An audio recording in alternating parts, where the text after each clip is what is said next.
SSC classes में आप सबका स्वागत है।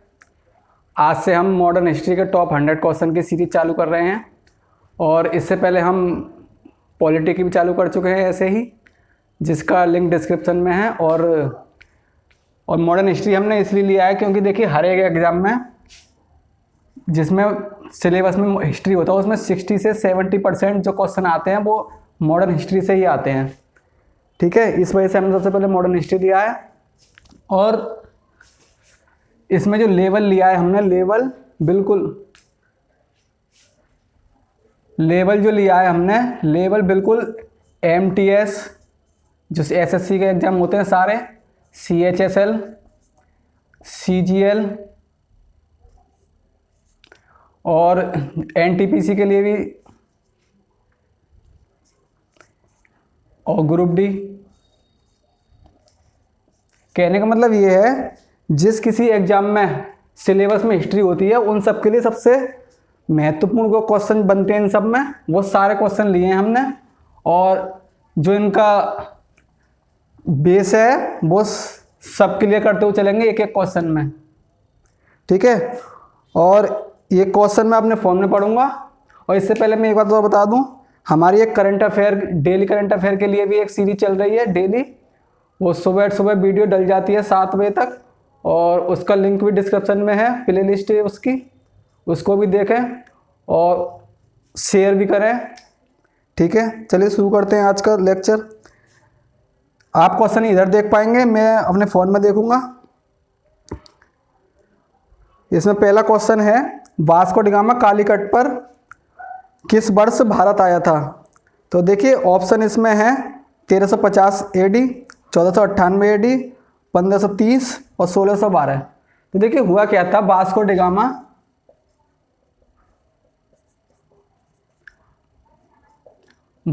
गामा जो था ये पुर्तगाली था। जब ये पुर्तगाल से चला था तो सबसे पहले साउथ अफ्रीका के केप ऑफ गुड होप पहुंचा था। केप ऑफ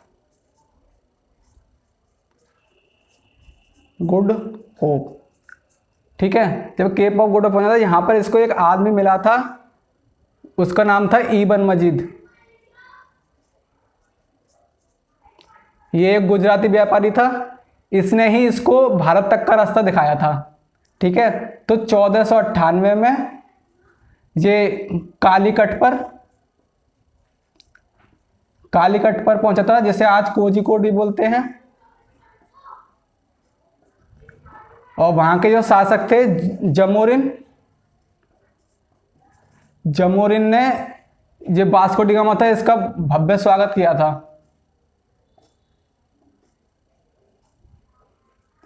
ठीक है, तो इसका आंसर क्या हो जाएगा? Option B 1498। अगला क्वेश्चन देखेंगे।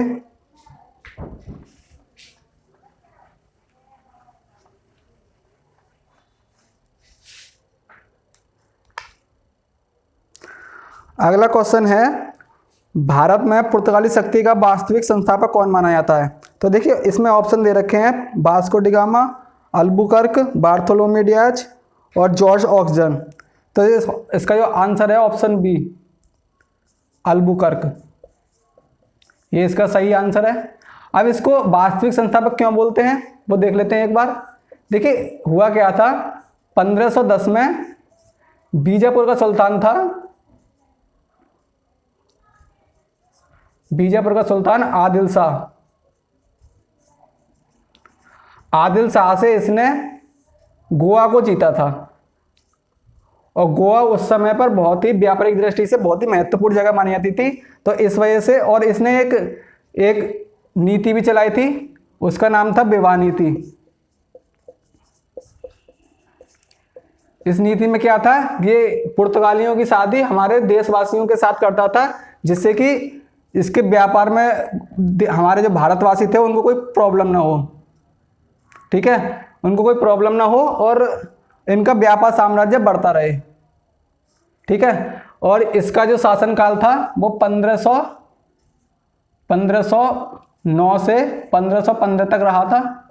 ठीक है, और ये दूसरा गवर्नर था पुर्तगालियों का, तो फिर पहला कौन था, पहला देख लेते हैं। पहला था अल्मीडा। अल्मीडा जी, अल्मीडा था, ये पहला था, पहला गवर्नर था, ठीक है। और इसने भी एक पॉलिसी चलाई थी, ब्लू वाटर पॉलिसी।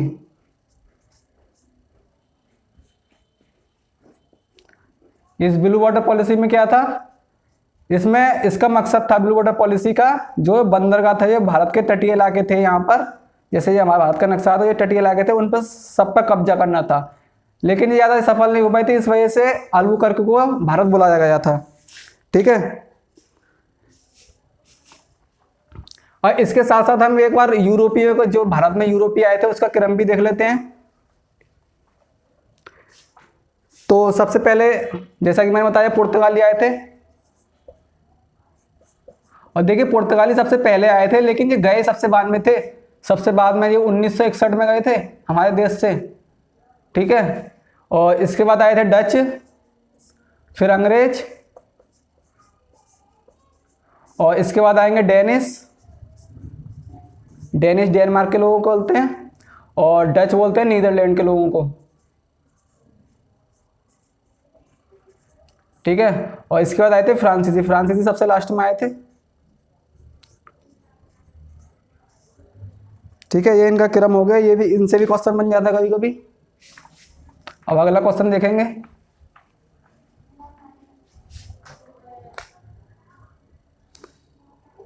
अगला क्वेश्चन है, निम्नलिखित में से कौन कलकत्ता का वास्तविक संस्थापक था। तो देखिए इसमें ऑप्शन दे रखा है चार्ल्स आयर पहला, और दूसरा दे रखा है जॉब चॉर्नॉक,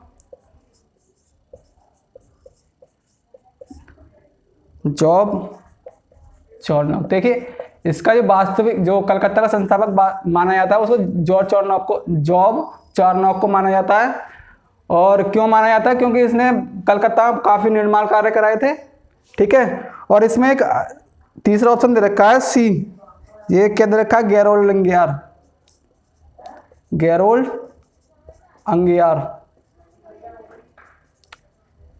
जो गैरोल्ड अंगियार है, इसको मुंबई का संस्थापक माना जाता है,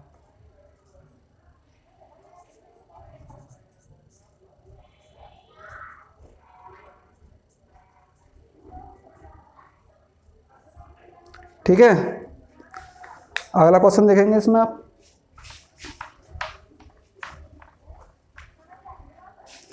देखिए अगला क्वेश्चन बोल रहा है, लंदन में ब्रिटिश ईस्ट इंडिया कंपनी के गठन के समय निम्नलिखित में से कौन बादशाह था।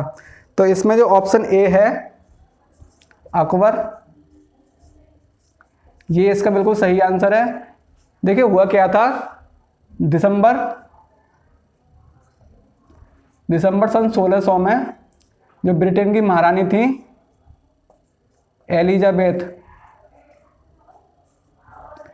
इन्होंने भारत के साथ व्यापार करने की इजाज़त दी थी, और इसी तारीख को ब्रिटिश ईस्ट इंडिया कंपनी की स्थापना माना जाता है।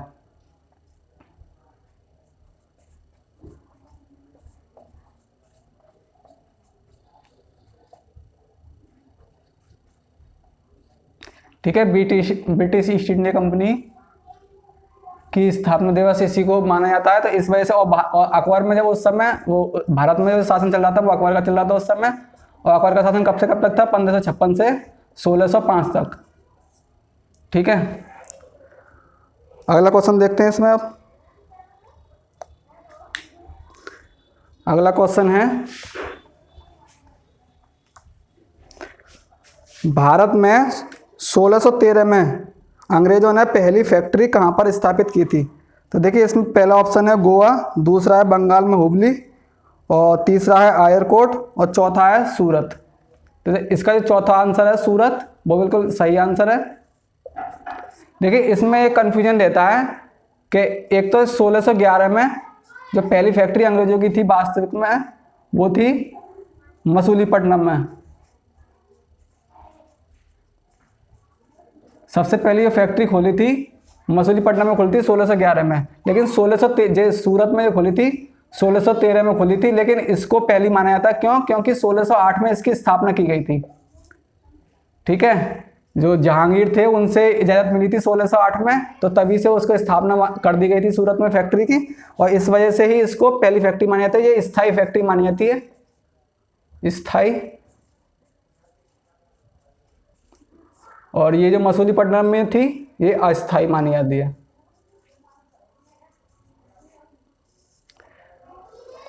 अगला क्वेश्चन देखेंगे हम।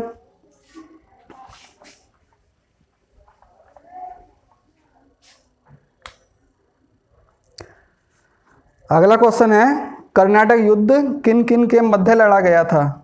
तो इसमें पहला ऑप्शन है अंग्रेज व फ्रांसीसी, दूसरा है अंग्रेज व डच, तीसरा है अंग्रेज व मराठे, और चौथा है हैदर अली व मराठे। तो देखिए इसका जो आंसर है ऑप्शन ए, अंग्रेज और फ्रांसीसी, इसका सही आंसर है। ठीक है, देखिए अंग्रेजों और फ्रांसीसी के बीच 3 युद्ध लड़े गए थे कर्नाटक के।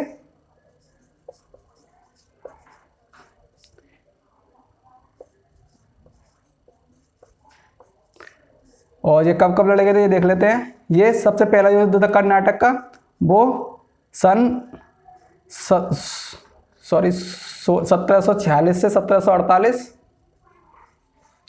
और दूसरा लड़ा गया था 1749 से 1754, और तीसरा जो लड़ा गया था वो लड़ा गया था 1756 से 1763। ठीक है, ये युद्ध 7 साल चला था, और इस वजह से इसको सप्तवर्षीय युद्ध भी बोलते हैं।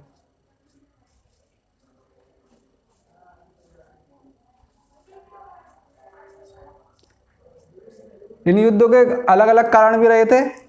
ठीक है, और कुछ संधियां भी हुई थी, वो हम अगले क्वेश्चन में देख लेंगे।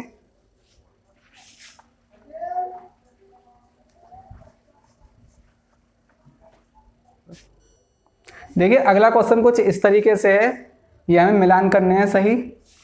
तो कर्नाटक का प्रथम युद्ध ये किस संधि से अंत हुआ था, तो इसका ये ऑप्शन है चौथा वाला, ये एक्स-ला-चैपल की संधि से अंत हुआ था इसका। इसमें जो ब्रिटिश थे वो हार गए थे।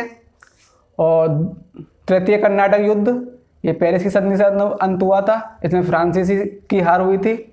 और द्वितीय कर्नाटक युद्ध में क्या हुआ था, द्वितीय कर्नाटक युद्ध में कुछ नहीं, पहले तो फ्रांसीसी हावी पड़ गए थे, फिर उसके बाद कर्नाटक वो जो अंग्रेज थे वो हावी पड़ गए थे। इस वजह से इसको ये निर्णायक युद्ध है ये वाला, दूसरा वाला। और प्रथम मैसूर का युद्ध, इसमें ब्रिटिशों की हार हुई थी। ठीक है, इसमें क्या हुआ था जब मैं बता रहा था, द्वितीय कर्नाटक युद्ध में पहले तो फ्रांसीसी हावी पड़ गए थे और फिर उसके बाद अंग्रेज हावी पड़ गए थे, तो इस वजह से इसको अनिर्णायक युद्ध माना जाता है। ठीक है, चलिए अगला क्वेश्चन देखते हैं।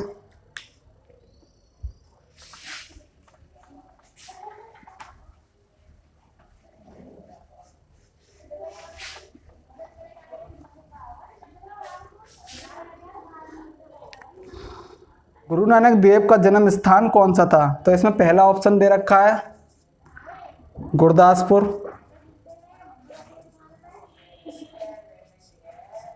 ठीक है। ऑप्शन बी है अमृतसर,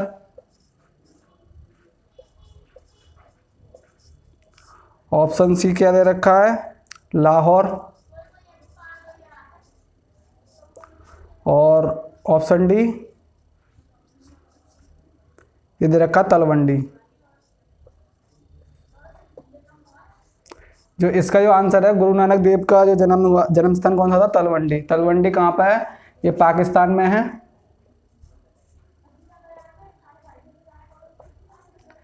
पाकिस्तान में ये शहर है तलवंडी, और तलवंडी में एक जगह है ननकाना साहिब।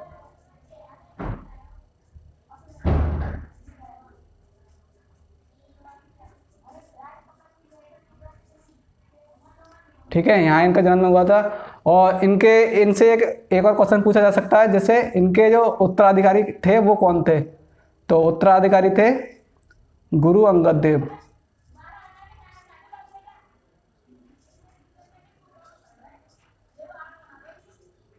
ठीक है, और ये जो थे गुरु नानक देव जी,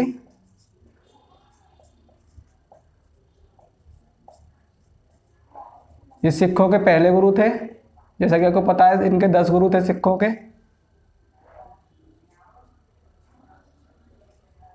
और ये जो गुरु अंगद देव जी थे इन्हीं के शिष्य थे, ये दूसरे गुरु थे।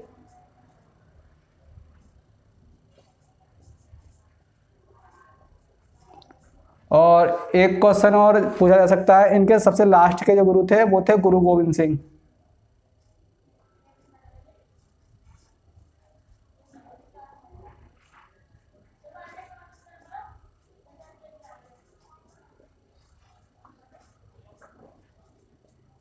ठीक है, अब अगला क्वेश्चन देखेंगे।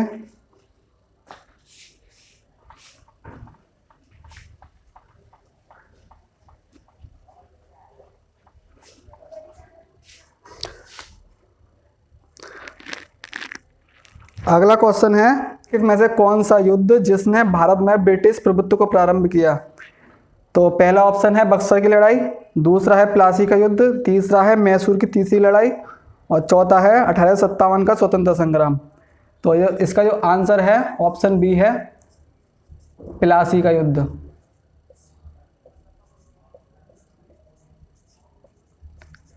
ये हुआ था 23 जून 1757 को। ठीक है, इसके बारे में प्लासी के युद्ध के बारे में थोड़ी सी जानकारी ले लेते हैं।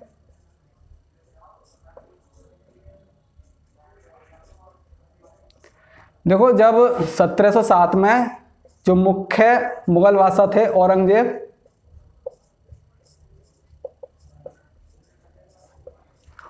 की मृत्यु हो गई थी 1707 में, तो जो मुगल साम्राज्य था पूरी तरह से बिखर गया था। ठीक है, जब मुगल साम्राज्य पूरी तरह से बिखर गया था तो इनके जो जगह जगह पर जो इनके जो वो थे सूबेदार बोल सकते हैं उसको, जो सूबेदार थे उन्होंने खुद स्वतंत्र होकर स्वतंत्र रूप से अपना साम्राज्य स्थापित करना चालू कर दिया था। तो इसी क्रम में बंगाल के नवाब बनना चालू हुआ था। बंगाल के नवाब तो 1740 में बंगाल के नवाब बने थे अलीवर्दी खां।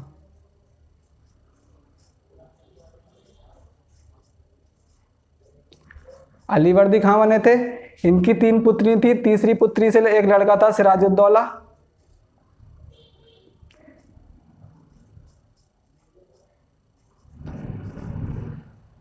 अलीवर्दी खां के बाद जो बंगाली गद्दी पर बैठा था वो यही थे सिराजुद्दौला। और इसकी एक 3 प्रतिद्वंदी माने जाते हैं। एक थे इसका जो सेनापति था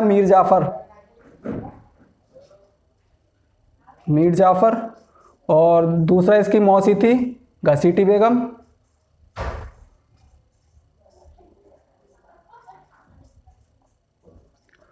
और एक था बंगाल के टाइम पे बहुत रईस आदमी था उस टाइम, उसका नाम था जगत सेठ। ये तीनों के तीनों अंग्रेजों के साथ मिल गए थे और अंग्रेजों के साथ मिलने के बाद में इसने सिराजुद्दौला को पराजित किया था। ठीक है, आज के लिए इतना ही रखते हैं। इसी का अगला पार्ट भी जल्दी डालेंगे हम। और हमारा जो टेलीग्राम का ग्रुप वो चैनल उसका लिंक डिस्क्रिप्शन में है। किसी भी तरह की पीडीएफ के लिए आप उसको भी ज्वाइन कर सकते हैं।